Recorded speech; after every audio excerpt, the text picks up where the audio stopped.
大家好，歡迎收聽呢封文。今日會同大家講恢復，會用 EP Fitness 嘅一篇文訓練科學恢復金字塔去講。大家可以睇翻幅圖，最底層係最重要嘅，最頂層係最次要。首先由底層講起，就係瞓覺同埋休息啦。之後就係營養同埋補水，之後就係冷熱水嘅浸浴，之後係壓力衣物動態恢復同埋伸展，之後就係按摩。最後就係經少量實證嘅時尚方法，例如冷凍倉同埋一啲震動嘅儀器。首先由最基礎層講起，就係優質嘅睡眠。好多香港人咧都會着重其他嘅補給方法，例如營養同埋按摩，往往就會忽略咗最重要嘅休息。而差唔多去到馬拉松比賽咧，馬拉松會早2個星期開始調整啦，而其他項目咧會早1個星期。調整期咧最緊要就係恢復，好多人咧都會忽略咗呢一點，所以咧最後跑得唔好。喺調整期要訓練嘅就係訓練恢復。所以咧，休息同埋瞓覺好緊要嘅，尤其喺比賽前嘅1日會瞓得唔好，揸馬拉松咧會好早起身，所以咧早1日基本上會冇瞓過覺。要喺嗰個星期咧盡量休息多啲，即係瞓多啲。去到比賽嗰一日咧，就算瞓唔着都有充足嘅精神去比賽。第二就係營養同埋補水。運動營養分為3方面啦：運動前、運動中同埋運動後。呢個可以睇翻我另一個 podcast 去聽翻補給。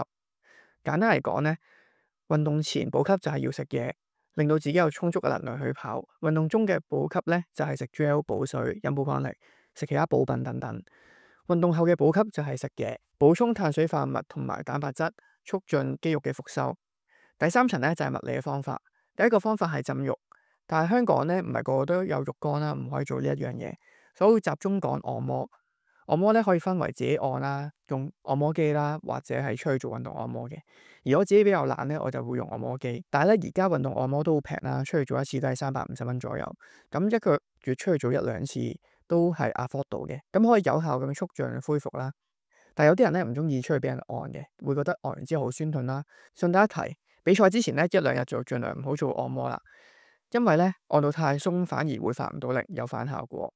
最後就係其他高科技嘅恢復方法，但係呢啲咧都未經過科學實證，所以唔評論咁多。然之後就講下例子。第一個咧例子就係動態恢復，例如慢跑30分鐘，因為佢會加速血液嘅循環，帶走代謝廢物。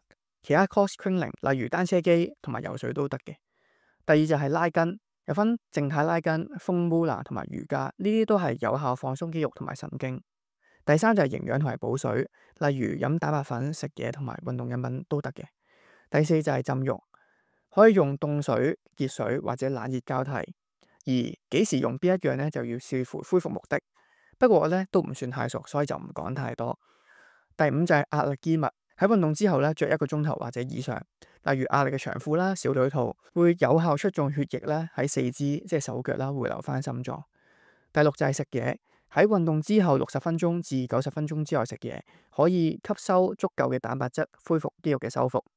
最後就係瞓覺，着重咧睡眠嘅質素、時數同埋規律，製造有利嘅瞓覺環境，例如漆黑、清涼同埋安靜嘅房間。瞓覺之前咧可以做按摩，放鬆肌肉同埋神經。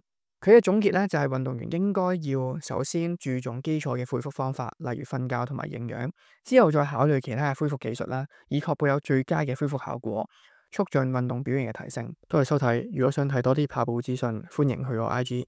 如果想睇更深入嘅跑步 program，歡迎去我 Patreon。而家仲有7日免費試用，多謝收看，拜拜。